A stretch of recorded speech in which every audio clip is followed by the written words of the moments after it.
I was far from home, and the spell of the eastern sea was upon me.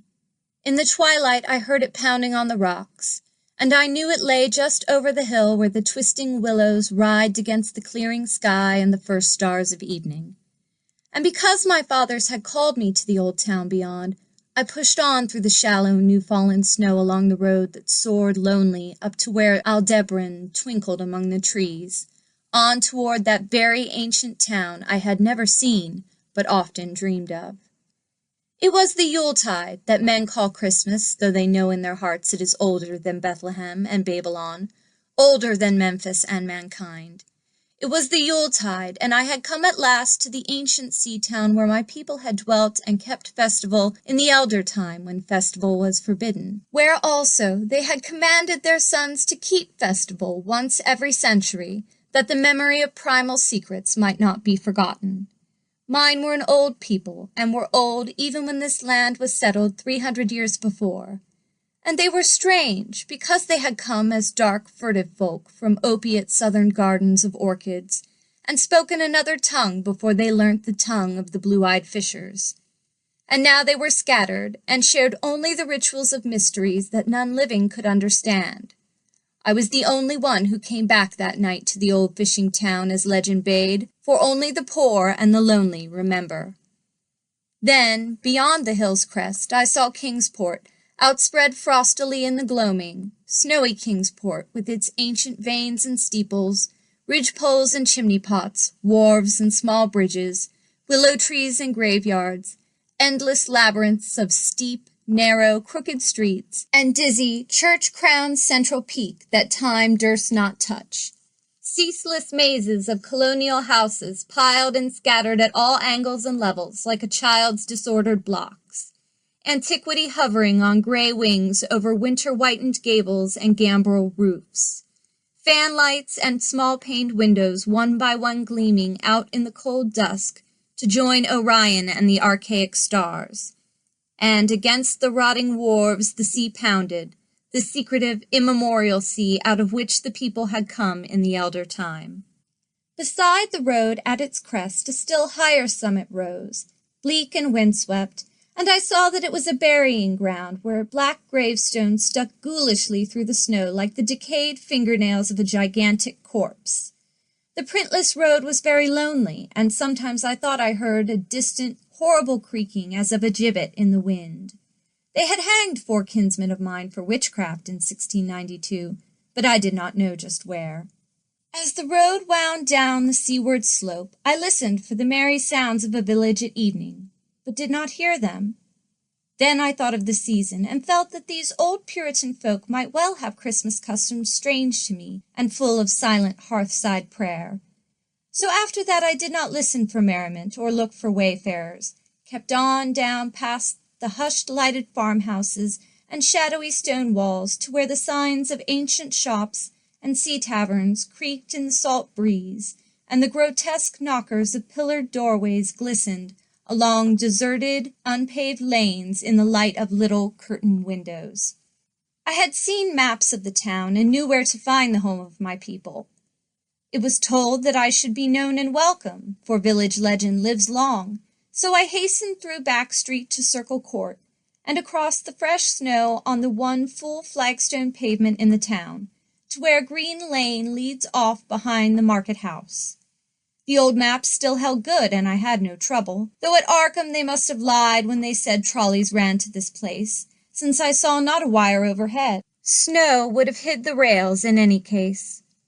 I was glad I had chosen to walk, for the white village had seemed very beautiful from the hill, and now I was eager to knock at the door of my people, the 7th house on the left in Green Lane, with an ancient peaked roof and jutting second story, all built before 1650. There were lights inside the house when I came upon it, and I saw from the diamond window panes that it must have been kept very close to its antique state. The upper part overhung the narrow, grass-grown street, and nearly met the overhanging part of the house opposite, so that I was almost in a tunnel, with the low stone doorstep wholly free from snow. There was no sidewalk, but many houses had high doors reached by double flights of steps with iron railings. It was an odd scene, and because I was strange to New England, I had never known its like before. Though it pleased me, I would have relished it better if there had been footprints in the snow, and people in the streets, and a few windows without drawn curtains. When I sounded the archaic door-knocker, I was half afraid. Some fear had been gathering in me, perhaps because of the strangeness of my heritage, and the bleakness of the evening, and the queerness of the silence in that aged town of curious customs. And when my knock was answered, I was fully afraid, because I had not heard any footsteps before the door creaked open. But I was not afraid long, for the gowned and slippered old man in the doorway had a bland face that reassured me, and though he made signs that he was dumb, he wrote a quaint and ancient welcome with a stylus and wax tablet he carried. He beckoned me into a low, candlelit room with massive exposed rafters and dark, stiff, sparse furniture of the 17th century. The past was vivid there, for not an attribute was missing.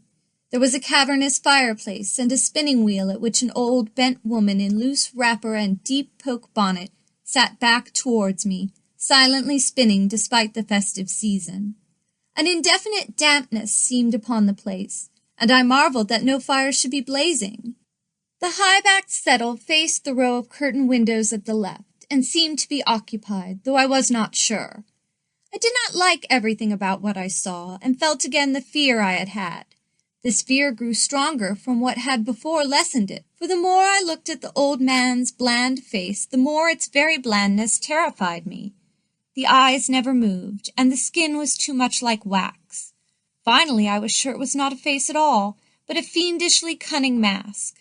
But the flabby hands, curiously gloved, wrote genially on the tablet and told me I must wait a while before I could be led to the place of the festival. Pointing to a chair, table, and pile of books, the old man now left the room, and when I sat down to read, I saw that the books were hoary and mouldy, and that they included old Morrister's wild Marvels of Science, the terrible Seductismus Triumphatus of Joseph Glanville, published in 1681, the shocking De Monolateria of Remigius, printed in 1595 at Lyons, and, worst of all, the unmentionable Necronomicon of the mad Arab Abdul al-Azred, in Olius Wormius's forbidden Latin translation, a book which I had never seen, but of which I had heard monstrous things whispered. No one spoke to me, but I could hear the creaking of signs in the wind outside and the whir of the wheel as the old bonneted woman continued her silent spinning. I thought the room and the books and the people very morbid and disquieting, but because an old tradition of my father's had summoned me to strange feastings, I resolved to expect queer things. So I tried to read, and soon became tremblingly absorbed by something I found in that accursed Necronomicon, a thought, a legend too hideous for sanity or consciousness. But I disliked it when I fancied I heard the closing of one of the windows that the settle faced, as if it had been stealthily opened. It had seemed to follow a whirring that was not of the old woman's spinning wheel. This was not much, though, for the woman was spinning very hard, and the aged clock had been striking. After that I lost the feeling that there were persons on the settle, and was reading intently and shudderingly, when the old man came back booted and dressed in a loose antique costume, and sat down on that very bench, so that I could not see him. It was certainly nervous waiting, and the blasphemous book in my hands made it doubly so. When 11 struck, however, the old man stood up, glided to a massive carved chest in the corner, and got 2 hooded cloaks, one of which he donned, and the other of which he draped round the old woman, who was ceasing her monotonous spinning. Then they both started for the outer door, the woman lamely creeping, and the old man, after picking up the very book I had been reading, beckoning me as he drew his hood over that unmoving face or mask. We went out into the moonless and tortuous network of that incredibly ancient town, went out as the lights in the curtained windows disappeared one by one, and the dog-star leered at the throng of cowed, cloaked figures that poured silently from every doorway and formed monstrous processions up this street and that, past the creaking signs and antediluvian gables, the thatched roofs and diamond-paned windows, threading precipitous lanes where decaying houses overlapped and crumbled together, gliding across open courts and churchyards where the bobbing lanthorn made eldritch, drunken constellations. Amidst these hushed throngs I followed my voiceless guides, jostled by elbows that seemed preternaturally soft, impressed by chests and stomachs that seemed abnormally pulpy, but never seeing a face nor hearing a word. Up, up, up the eerie columns slithered, and I saw that all travelers were converging as they flowed near a sort of focus of crazy alleys at the top of a high hill in the center of the town, where perched a great white church. I had seen it from the road's crest when I looked at Kingsport in the new dusk, and it had made me shiver because Aldebaran had seemed to balance itself a moment on the ghostly spire.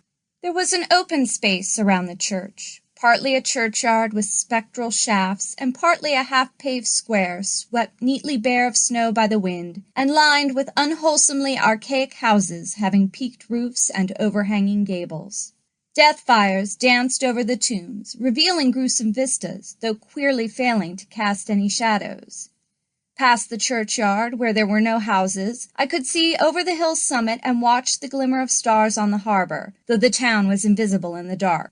Only once in a while a lanthorn bobbed horribly through the serpentine alleys on its way to overtake the throng that was now slipping speechlessly into the church. I waited till the crowd had oozed into the black doorway, until all the stragglers had followed. The old man was pulling at my sleeve, but I was determined to be last. Crossing the threshold into the swarming temple of unknown darkness, I turned once to look at the outside world as the churchyard phosphorescence cast a sickly glow on the hilltop pavement. And as I did, so I shuddered, for though the wind had not left much snow, a few patches did remain on the path near the door, and in that fleeting backward look it seemed to my troubled eyes that they bore no mark of passing feet, not even mine. The church was scarce lighted by all the lanthorns that had entered it, for most of the throng had already vanished. They had streamed up the aisle between the high pews to the trap-door of the vaults which yawned loathsomely open just before the pulpit, and were now squirming noiselessly in. I followed dumbly down the foot-worn steps and into the dark, suffocating crypt. The tale of that sinuous line of night marchers seemed very horrible, and as I saw them wriggling into a venerable tomb they seemed more horrible still. Then I noticed that the tomb's floor had an aperture down which the throng was sliding, and in a moment we were all descending an ominous staircase of rough-hewn stone, a narrow, spiral staircase, damp and peculiarly odorous, that wound endlessly down into the bowels of that hill past monotonous walls of dripping stone blocks and crumbling mortar. It was a silent, shocking descent, and I observed after a horrible interval that the walls and steps were changing in nature, as if chiseled out of the solid rock. What mainly troubled me was that the myriad footfalls made no sound and set up no echoes. After more eons of descent, I saw some side passages or burrows leading from unknown recesses of blackness to this shaft of nighted mystery. Soon they became excessively numerous, like impious catacombs of nameless menace, and their pungent odor of decay grew quite unbearable. I knew we must have passed down through the mountain and underneath the earth of Kingsport itself, and I shivered that a town should be so aged and maggoty with subterraneous evil. Then I saw the lurid shimmering of pale light and heard the insidious lapping of sunless waters. Again I shivered, for I did not like the things that the night had brought, and wished bitterly that no forefather had summoned me to this primal rite. As the steps and the passage grew broader, I heard another sound, the thin, whining mockery of a feeble flute, and suddenly there spread out before me the boundless vista of an inner world, a vast fungus shore lit by a belching column of sick, greenish flame, and washed by a wide, oily river that flowed from abysses frightful and unsuspected to join the blackest gulfs of immemorial ocean. Fainting and gasping, I looked at that unhallowed Erebus of Titan toadstools, leprous fire and slimy water, and saw the cloaked throngs forming a semicircle around the blazing pillar. It was the Yule rite, older than man and fated to survive him, the primal rite of solstice and of spring's promise beyond the snows, the rite of fire and evergreen, light and music. And in the Stygian grotto I saw them do the rite, and adore the sick pillar of flame, and throw into the water handfuls gouged out of the viscous vegetation which glittered green in the caloric glare.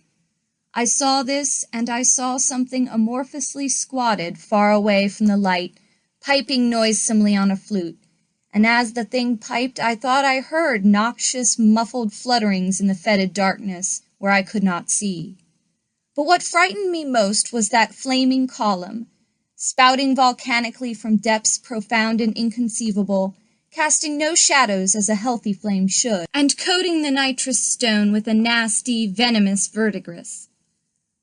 For in all that seething combustion no warmth lay, but only the clamminess of death and corruption. The man who had brought me now squirmed to a point directly beside the hideous flame, and made stiff ceremonial motions to the semicircle he faced. At certain stages of the ritual they did groveling obeisance, especially when he held above his head that abhorrent Necronomicon he had taken with him, and I shared all the obeisances because I had been summoned to this festival by the writings of my forefathers. Then the old man made a signal to the half-seen flute-player in the darkness, which the player thereupon changed its feeble drone to a scarce louder drone in another key, precipitating as it did so a horror unthinkable and unexpected. At this horror I sank nearly to the lichened earth, transfixed with a dread not of this or any world, but only of the mad spaces between the stars. Out of the unimaginable blackness beyond the gangrenous glare of that cold flame, out of the Tartarian leagues through which that oily river rolled uncanny, unheard, and unsuspected, there flopped rhythmically a horde of tame, trained, hybrid-winged things that no sound eye could ever wholly grasp, or sound brain ever wholly remember. They were not altogether crows, nor moles, nor buzzards, nor ants, nor vampire bats, nor decomposed human beings, but something I cannot and must not recall. They flopped limply along, half with their webbed feet and half with their membranous wings, and as they reached the throng of celebrants, the cowled figures seized and mounted them, and rode off one by one along the reaches of that unlighted river, into pits and galleries of panic where poisoned springs feed frightful and undiscoverable cataracts. The old spinning woman had gone with the throng, and the old man remained only because I had refused when he motioned me to seize an animal and ride like the rest. I saw when I staggered to my feet that the amorphous flute-player had rolled out of sight, but that two of the beasts were patiently standing by. As I hung back, the old man produced his stylus and tablet, and wrote that he was the true deputy of my fathers, who had founded the Yule worship in this ancient place, that it had been decreed that I should come back, and that the most secret mysteries were yet to be performed. He wrote this in a very ancient hand, and when I still hesitated, he pulled from his loose robe a seal ring and a watch, both with my family arms, to prove that he was what he said. But it was a hideous proof, because I knew from old papers that that watch had been buried with my great-great-great-great-grandfather in 1698. Presently the old man drew back his hood and pointed to the family resemblance in his face, but I only shuddered because I was sure that the face was merely a devilish mask. The flopping animals were now scratching restlessly at the lichens, and I saw that the old man was nearly as restless himself. When one of the things began to waddle and edge away, he turned quickly to stop it, so that the suddenness of his motion dislodged the waxen mask from what should have been his head. And then, because that nightmare's position barred me from the stone staircase down which we had come, I flung myself into the oily underground river that bubbled somewhere to the caves of the sea, flung myself into that putrescent juice of earth's inner horrors before the madness of my screams could bring down upon me all the charnel legions these pest gulfs might conceal. At the hospital they told me I had been found half frozen in Kingsport Harbor at dawn, clinging to the drifting spar that accident sent to save me. They told me I had taken the wrong fork of the hill road the night before and fallen over the cliffs at Orange Point, a thing they deduced from prints found in the snow. There was nothing I could say, because everything was wrong. Everything was wrong, with the broad windows showing a sea of roofs in which only about 1 in 5 was ancient, and the sound of trolleys and motors in the streets below. They insisted that this was Kingsport, and I could not deny it. When I went delirious at hearing that the hospital stood near the old churchyard on Central Hill, they sent me to St. Mary's in Arkham, where I could have better care. I liked it there, for the doctors were broad-minded and even lent me their influence in obtaining the carefully sheltered copy of Abdul al-Azrad's objectionable Necronomicon from the library of Miskatonic University. They said something about a psychosis and agreed I had better get any harassing obsessions off my mind. And so I read that hideous chapter, and shuddered doubly because it was indeed not new to me. I had seen it before, let footprints tell what they might, and where it was I had seen it were best forgotten. There was no one, in waking hours, who could remind me of it, but my dreams are filled with terror because of the phrases I dare not quote. I dare quote only one paragraph, put into such English as I can make from the awkward low Latin. "The nethermost caverns," wrote the mad Arab, "are not for the fathoming of eyes that see, for their marvels are strange and terrific. Cursed the ground where dead thoughts live new and oddly bodied, and evil the mind that is held by no head. Wisely did Ibn Shakabau say that happy is the tomb where no wizard hath lain, and happy the town at night whose wizards are all ashes. For it is of old rumor that the soul of the devil-bought hastes not far from his charnel clay, but fats and instructs the very worm that gnaws, till out of corruption horrid life springs, and the dull scavengers of earth wax crafty to vex it, and swell monstrous to plague it. Great holes secretly are digged where the earth's pores ought to suffice, and things have learnt to walk that ought to crawl." End of The Festival by H.P. Lovecraft.